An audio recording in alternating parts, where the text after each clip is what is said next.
আজকে দেখেন কিছু ভিউ এর জন্য সেই ধর্ষক বিল্লালকে নিয়ে যারা সমালোচনা করতেছে, ধর্ষক বিল্লালের বিরুদ্ধে যারা কথা বলতেছে, তারা আসলে কতটুকু নির্লজ্জ হলে এরকম একটা কাজ করে। সাইদকে আপনি 1 কোটি টাকা দিয়েও বাঁচাতে পারবেন না, এটা পৃথিবীর ইতিহাসে লেখে রাখেন, কারণ লিভার ক্যান্সার আক্রান্ত ব্যক্তি কখনো বাঁচে না। প্রিয় দর্শক, ভালোবাসি আপনার জন্য আদমের শেরপুর আছেন। তো এই মুহূর্তে একটা কন্টেন্ট করে যাচ্ছি যে কিশোরগঞ্জের ভয়েস অফ সাইদ, তিনি কিন্তু অবশ্যই ইন্ডিয়ার চিকিৎসা শেষ করে কিন্তু চলে আসছেন বাড়িতে, কারণ ডাক্তাররা বলেছে তার কখনো আর চিকিৎসা হবে না। তো সেইখানে ধর্ষক বিল্লালের পক্ষে থাকা কিশোরগঞ্জের কিছু লোক, তারা কিন্তু আসলে ধর্ষক বিল্লালের বিরুদ্ধে করতেছে।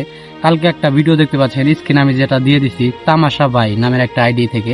তো বিষয়টা হচ্ছে, সে কি পরিমাণ বিভ্রান্তি ছড়িয়েছে ধর্ষক বিল্লালের নামে, চিন্তা করে দেখছেন।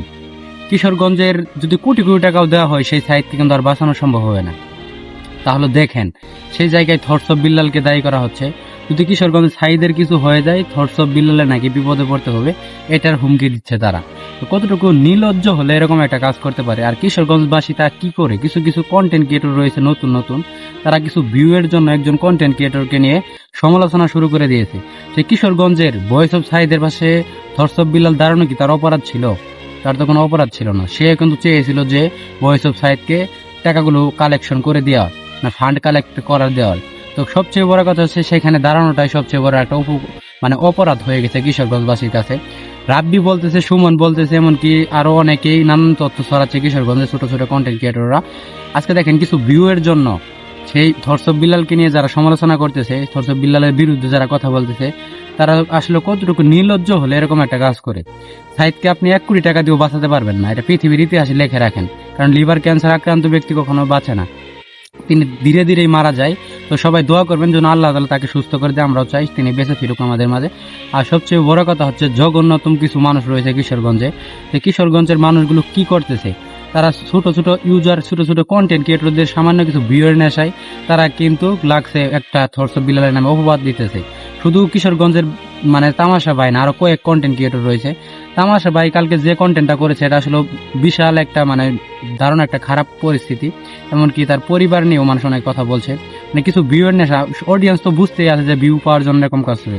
তবে তামাশা ভাইকে আমি বলতে চাচ্ছি, আপনি ধর্ষক বিল্লালের পিছনে থেকেও ধর্ষক বিল্লালের বিরুদ্ধে করলেন, এটা আসলে ভালো একটা দিক না। কারণ ধর্ষক বিল্লাল আপনাদের উপজেলায় ঝেলায় গিয়েছে, কি কারণে গিয়েছে? সে কিন্তু মানুষের উপকার করার জন্য গিয়েছিল। এমনকি সে মানবিক কাজ করে, সেটাও আপনারা প্রমাণ পেয়েছেন, অনেক দেখছেন। তো সেখানে যে আপনি একটা মিথ্যা অপবাদ দিলেন, এটা কি আপনার দ্বারা অবশ্যই ঠিক হয়েছে? আমি মনে করি আপনাকে দেখতেই তো ডাকাতের মতো লাগে, মানে দালালের মতো লাগে। কিছু কিছু দালাল ক্ষেত্রে চক্রে এরকম ভাবে চলাফেরা করে। কি কারণে বলতেছে, আপনি জঘন্যভাবে ব্যবহার করেছেন ধর্ষক বিল্লাল নামে, মিথ্যা কিছু কথা বলে অডিয়েন্সদেরকে আসলে কষ্ট দিয়েছেন।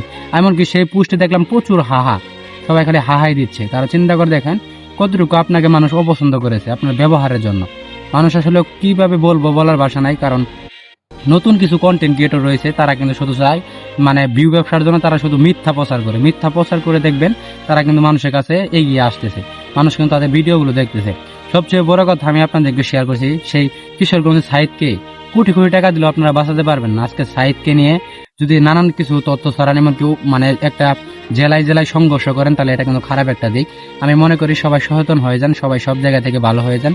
তামাশা ভাই এমনকি কিশোরগঞ্জের সকল কন্টেন্ট ক্রিয়েটরদের বলছি, এখনো সতর্ক হওয়ার সময় রয়েছে, সবাই সতর্ক হয়ে যান। সবচেয়ে বড় কথা হচ্ছে, ভিউ পাওয়ার জন্য এরকম নেশায় যেন না থাকে আমরা। দিন শেষে আমরা সকল কন্টেন্ট ক্রিয়েটর একসঙ্গে কাজ করব, ব্যবহারটা সবাই সুন্দর রাখবো, ব্যবহারটা যেন ভালোভাবে আমরা প্রেজেন্ট করতে পারি অডিয়েন্সের কাছে। কারণ আমাদের কাছে মানুষ কি শিখতেছে, আমাদের কাছে যদি ব্যবহার খারাপ করি আমরা, মানুষ আমাদের কাছে এটাই শিখবে। কারণ অনলাইন প্ল্যাটফর্মে এটাই চলতে যায় এখন। তো ভিডিওটা প্রচুর শেয়ার দিবেন, ভালো থাকবেন, সুস্থ থাকবেন। দেখা হবে নেক্সট কোনো নতুন একটা ভিডিওতে। আজকের মধ্যে এখানে বিদায়, আল্লাহ হাফেজ।